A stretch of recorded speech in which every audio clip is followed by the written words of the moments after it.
I always knew the answer to everything is raw action. The answer to everything has always been raw action. My dad had a tweet about this. He said that raw action solves all. And he used to say this. I'll give you an example. If you're a farmer and you need rain for your crop and there's no rain, you can sit there and say there's no rain, we're all gonna starve. Or you can stand up and do a rain dance. Now, will your rain dance work?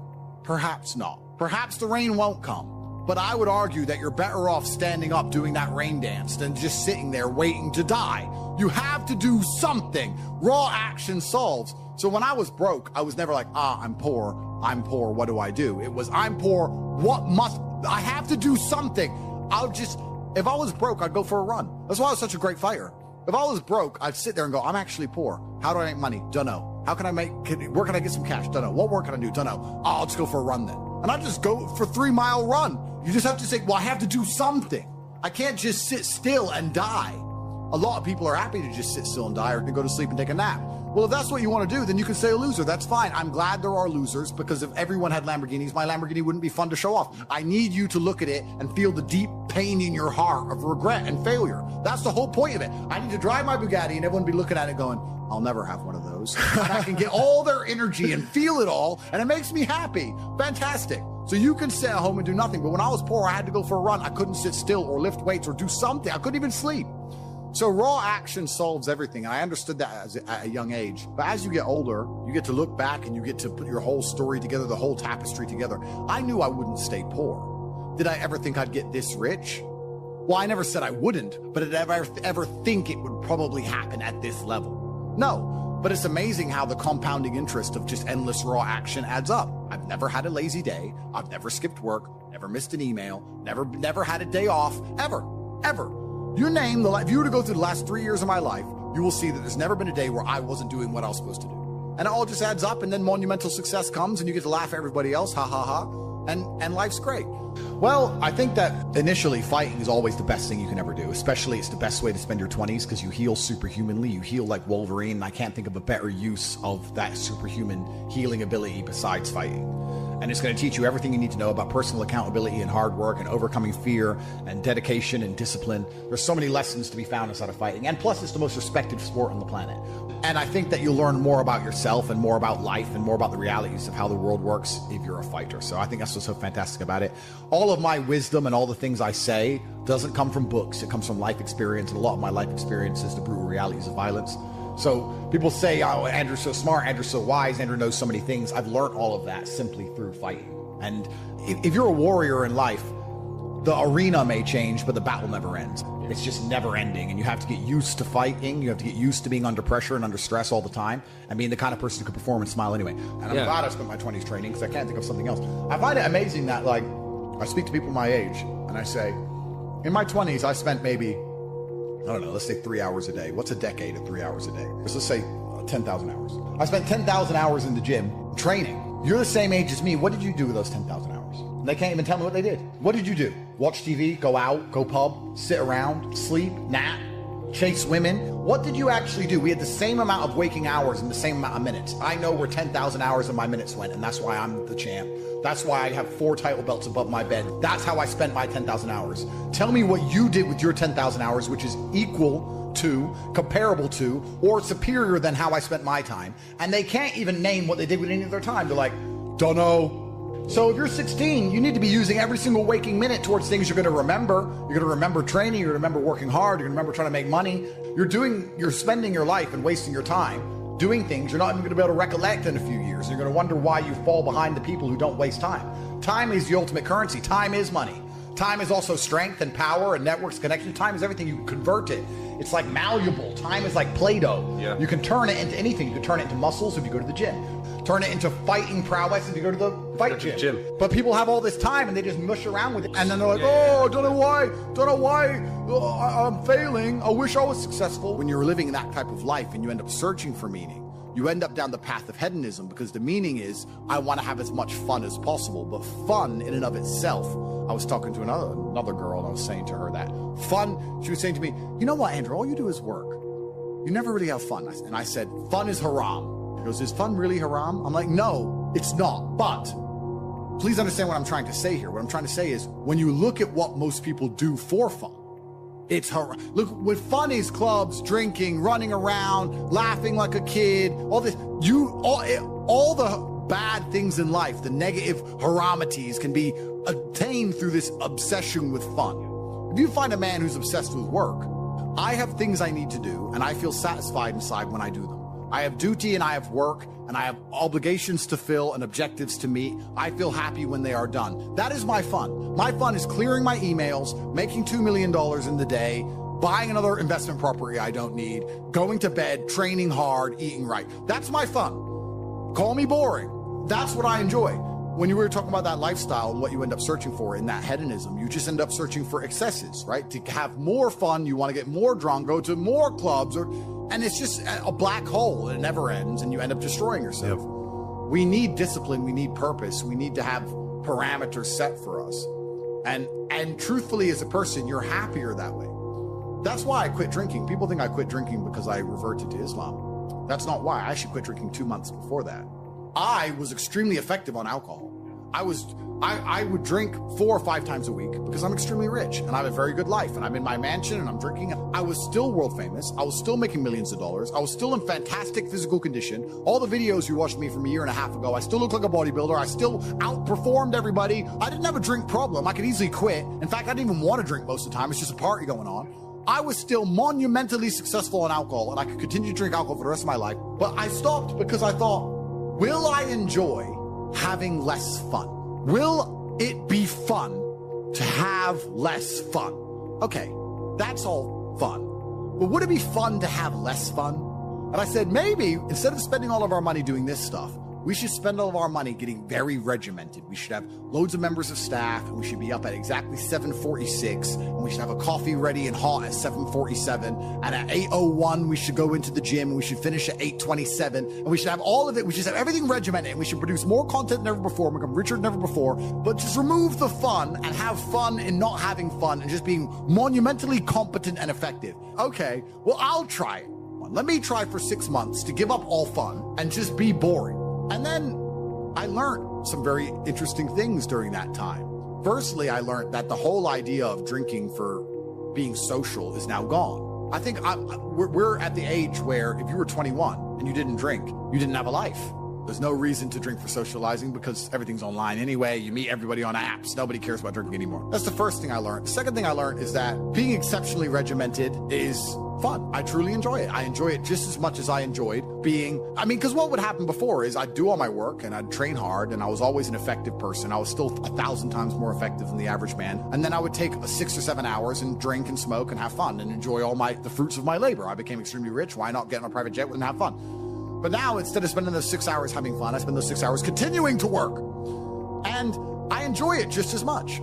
So now I'm sitting there going, well, I enjoy it just as much, and I'm not damaging my health. I enjoy it just as much, and I'm making more money. So it really, truly ruins my day when a beautiful girl's like, can I see you? It's like, oh, I've got work to do. I'm regimented. I have to sit here and type. I don't want to talk to you and have fun and party. I don't want to do any of that. I want to do emails. You don't get it. I know to you it makes no sense. But you already have all this money. Why do you want to do emails? Because that's my fun now, regiment. So I decided to dedicate 6 months to being boring. And by the end of the 6 months, I was having so much fun being boring that now I will probably never drink again. I am 0% tempted to drink ever again. I am 0% tempted by fun, which is what you said, and I completely get it. When someone goes, we're gonna go here and it's gonna be fun, I'm like, nah, you have fun, I'll do my emails, you enjoy. I don't wanna go to clubs, I don't wanna go to some party, I'm not interested in traveling, I'm not interested in seeing anything, I've seen it all anyway, I've been everywhere. Like, who cares? I'm above it all, I'm over it all. I want to run my empire, and I wanna spend time with people I love, and I wanna beat my brother at Uno, and that's it. I don't want to do anything. Maybe I've gotten boring. Maybe I've leaned too much into the boring character, but I truly enjoy just being boring and regimented. And I like getting as much work done as possible. And that's why I'll never, ever drink again. So the whole concept of fun is alien to me. I totally get it now. When you said that, you're totally right. Fun isn't fun. And then achieving things in work is fun.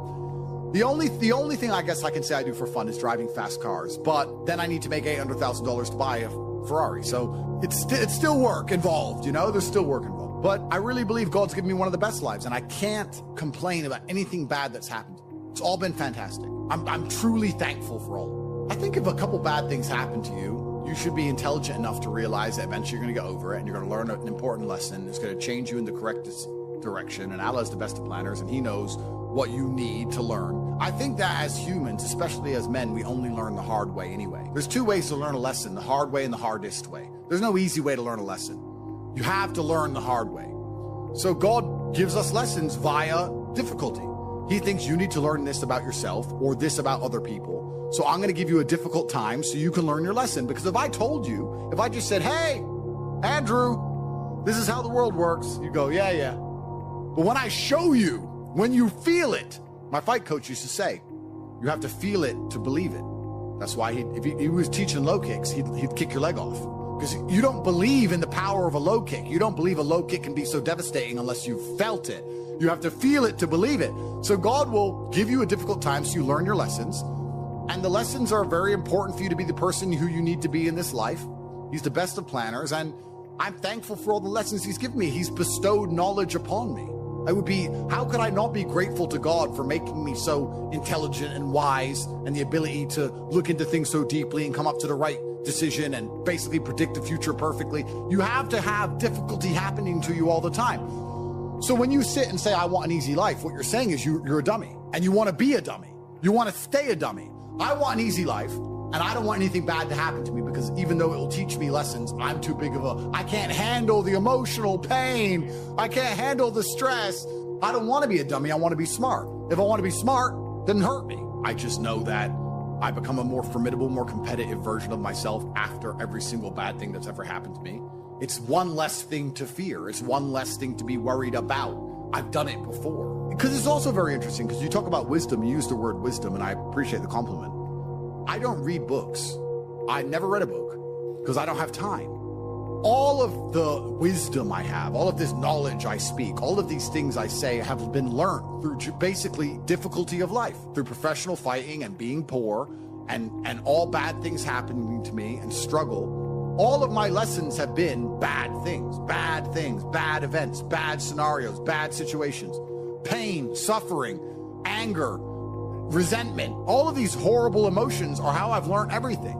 So I thank God for giving them to me. And anyone who wants an easy life wants to stay a dummy. What do you learn if you just get money, you buy a crypto coin, it blows up, you get some money, you go to some restaurants? What do you learn about anything? You don't. Completely. And then the thing that's so interesting is that the people who are choosing the safe option is actually choosing the most risky option. So you're not taking a safe option. You're taking a coward's way out, and it leads to exactly where a coward's way should lead.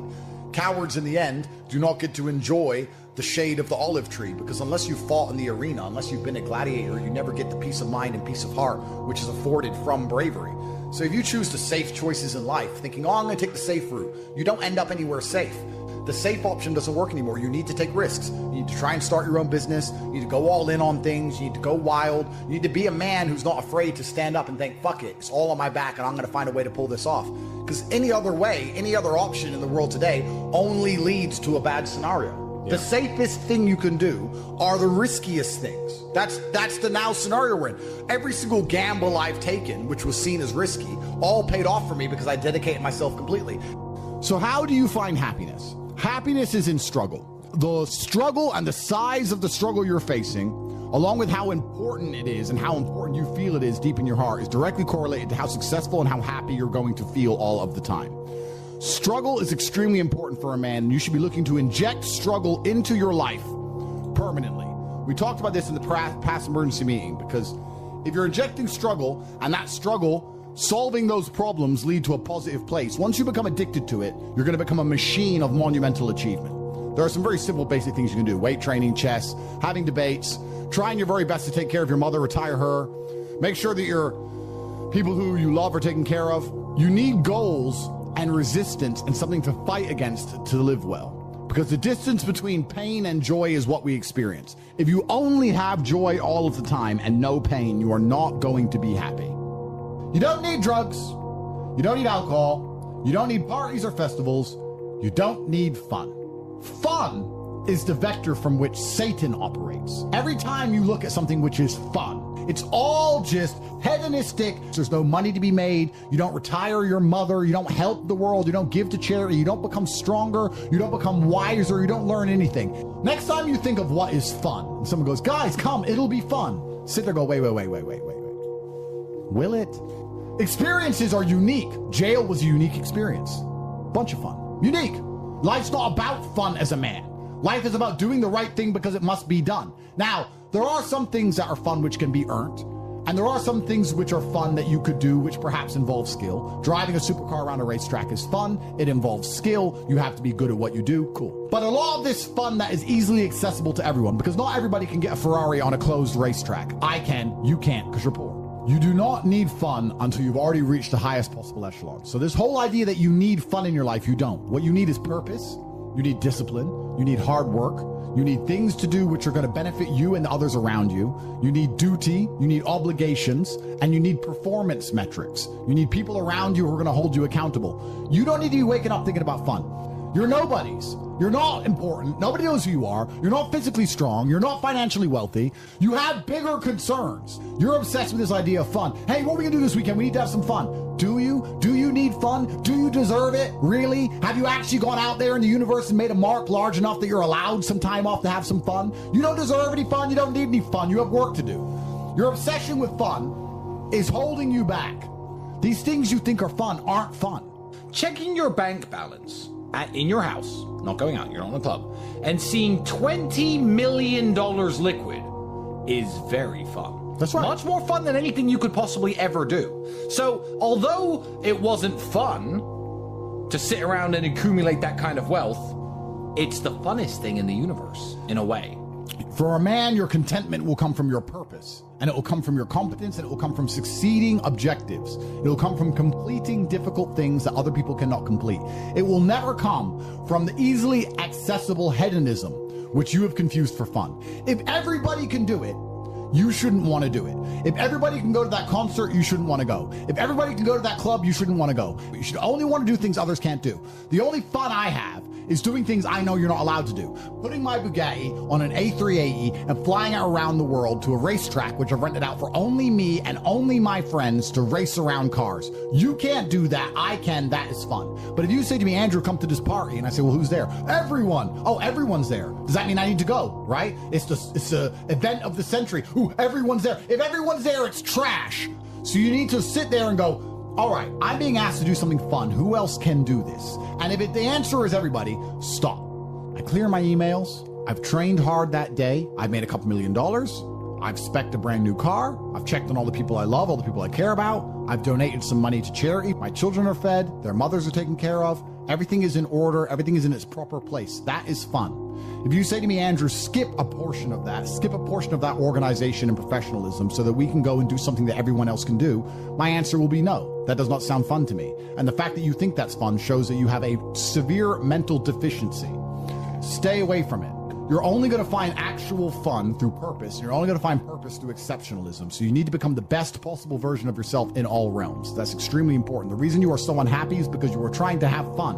You're unhappy because you're trying to have fun instead of trying to become important. They are very different things, and you're never going to feel satisfied in your heart unless you become important. Please imagine. And being important is fun.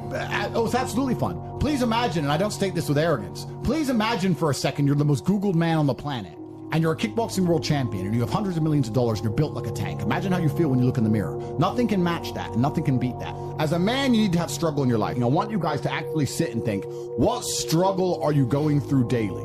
What struggle are you undertaking? What struggle are you trying to overcome? Because you should make a list of them. I can know for myself, every single day I wake up and I train physically. Every single day I have to go through X amount of physical pain when my day begins. That is a struggle that must be completed. Then I must try and keep my massive empire online, see my children, take care of everybody. There's struggle involved. My life is difficult. Difficult lives are fulfilling because we used to have to hunt and fish and go out there and go through difficulty to survive. And I often see that when I speak to people who are too comfortable, they end up being unhappy. Yeah. You can't entertain yourself to happiness. You must earn happiness. You must climb a mountain. You must struggle yourself to happiness. That's extremely important. There must be physical, mental, social, creative, some kind of spiritual struggle. And those things being satisfied is what's going to satisfy you. It's like Bitcoin. Bitcoin's a mathematical equation. You solve the equation, you get a Bitcoin. Life is very much the same. There's struggles, there's difficulties which you have undertaken, which you have adopted to try and complete. And when you finish those things, then you get satisfaction as a reward. That's the Bitcoin. The only other alternative to that to feel good is hedonism, which is drugs and alcohol. And that's not going to satisfy you for very long. And it's also going to destroy your life. So it's extremely important. This is actually why people are addicted to video games. Young men are addicted to video games because it mimics virtually what they ought to be doing in the real world. Yeah. Effort in to upgrade their character, to become a better version of themselves so they can do better things than they could previously do and explore new areas of the map. The areas of the map which are Bugatti convention, flying there on a private jet to sit with billionaires. The Grand Casino Monaco is a cool area of the map that you have not unlocked yet, but it's great. Which requires you to upgrade your character as a person. You understand this in video games, and you do it in video games because it's very interesting to do. However, you don't want to do it in the real world. But in the real world, it's so much more rewarding. And I actually going to argue that we're living in one of the final periods where that's true. I'd say in a few generations, who you are and who your physical body is may not matter nearly as much. No, but it does matter today. A lot. Exactly. So that's why you should enjoy it while you can. Yeah. So you need to pick the low-hanging fruit first. And the starting block to all of these things is your body. I believe if you lift, stretch, move, improve your body, try and train MMA, learn how to fight, get stronger, get bigger muscles, it's a fast track to self-discipline, which will carry over into all other endeavors. And I would argue that is nearly impossible. In fact, how many people can say the gym saved their life? How many people do you know were depressed, started training, got in fantastic shape, and weren't depressed anymore? It is very easy. The low-hanging fruit is your body and upgrading your body. That is the easiest struggle, which is never going to backfire on you and never going to be a negative towards any other facet of your life. And when I look at men who are physical specimens, I think everyone naturally does this, but I'm going to openly say it. I respect them differently than I look at men who aren't. I have a different level of respect for them because they show me they have discipline. They show me they have motivation. They show me they're capable of doing difficult and hard things. Those are the kind of people I trust. They're not afraid of struggle. They're problem solvers. People who train are problem solvers, and you need to become one. And you need to become very, very adept at solving problems pretty quickly. I actually find it amazing that there's people out there who aren't in perfect physical condition. Guys, let me tell you all a newsflash. If you eat right and you train hard, you look good. Yeah. It's like a biological certainty. It's almost impossible to be fat and look bad if you eat right and train hard. Your body will react and give you exactly what you want. So why don't you all look like superheroes? Do you not understand how intimidating that is just when they look at a group of people and they all look like superheroes and they can tell they're all disciplined, all hardworking, all dedicated, all physically strong? The struggle is what's beautiful about it. That's the most important thing. That's what you have to understand. Yeah, because no matter how rich you are, no matter how smart you are, no matter what family you're born into, you can only get into shape the same way as everybody else. So you could be Mark Zuckerberg, who's now in shape and he's a billionaire, but you can't say, oh, he bought it. He didn't buy it. He's just in great shape because he earned it, like everyone else. You can be flat broke or rich as fuck. If you're in good shape, you had to earn it. It's as simple as that. So yeah, it says a lot about who you are as a person. First, you want to become as strong as physically possible. So you want to be as strong as physically possible. Next, you want to try and make as much money as possible. Not even necessarily for the money, although money is extremely important because it allows you to take care of yourself. We talked about this before, but there's a challenge involved, and solving that challenge is going to make you feel more satisfied as a human. Happiness comes from success, and making money is success. You should try and make people around you smile and be happy. You should try and encourage positivity around you. You should be the kind of person that no one can really complain about their struggles around because they know that you're the person who's going to be like, why are you complaining when you could just simply fix it? Especially successful people. Successful people are uninterested in stealing because we'd rather everybody win and keep the friendship and keep the network and keep the positive orgons and keep the good karma than make a little bit extra money. So it's amazing what you see in the world. And if you become a person who is happy and successful and can take care of himself and adopt struggles, you're going to start finding those other people who do the same thing, and then you're going to build a network and become fantastic. Live with men you're in competition with. So you and your friends need to have friendly competition at all times. Now, you need to meet your friends, and you need to have banter and competition around things that matter. Who's got the most money? Who's worked hardest? Who's discovered XYZ, crypto, stock, new way of generating income? Who's trained that day? Who has the most children? Put some actual competitions together that matter and start competing and being around people, because you are the sum of the 5 people you spend the most time with. Everybody knows this. So why don't you get some genuine metrics that will improve your life? You won't have time to stand around cooking meals if you're friends with somebody who works out for 3 hours a day, for example, because you're going to need to find 3 hours a day to train to beat him, which means you're going to have to just eat that rotisserie chicken as you do squats, like a man should. Live with men you're in competition with. This is ultra important because you can measure yourself against your circle. If Tristan comes downstairs and says, I've done 1,000 push-ups, I will do anything it takes to do 1,001 just to annoy him, because I know that he then has to do 1,002. And pissing him off is worth it. It's always worth it. And that's why you need to have that kind of competition. Get your act together, get some genuine metrics, things that matter. And once they're all put together, you're going to live in a naturally competitive environment, which is going to increase your testosterone level. It's going to prevent you from doing a lot of dumb shit. And the competition one's great, you know, because you can apply it to everything. There are a lot of people who are going to get, kicked in the nuts and take a fall, and they're going to let it beat them down. Andrew's lost very important kickboxing matches. Did he quit fighting then? Did I quit fighting when I got my ass kicked a couple times? No, you don't. You just have to continue, because in life, there are only winners and losers. There are no participation trophies. There's no, stickers and everyone's invited to have a good time. Life is hard, and everyone in life is actually trying to play the same game. If you're a sportsman, there's a small pool of people who compete at kickboxing, professional soccer, and the bigger the pool is, the more difficult it is. Well, life is the only game where every single one of us 8.1 billion people is trying to play the exact same game. And the same game is, there's only so much money in the world, there's only so many resources, there's only so much happiness. I'm going to try to provide for my family as best as I can. And whether people say money's not important or is important, everyone's part of this game. So winning is very difficult. And you have to keep trying when you get kicked and you fall down. And that's the advice I give to every young man who listens to me. People are afraid of accepting there's a problem because then they know they have a responsibility towards fixing it. Yeah. And they don't want to do anything, one, because they're lazy, and two, because they're afraid they might lose. So they'd rather pretend there's no problem at all. And I think I often say to people in a lot of my videos about a lot of other subjects that it's not always the winning and the losing. It's the fighting in the first place. And there's plenty of men in history you remember who ended up losing in the end. Napoleon, for example, who still fought, which is why they mattered. It's not, if you're only going to fight when you're guaranteed to win, then no bravery is required.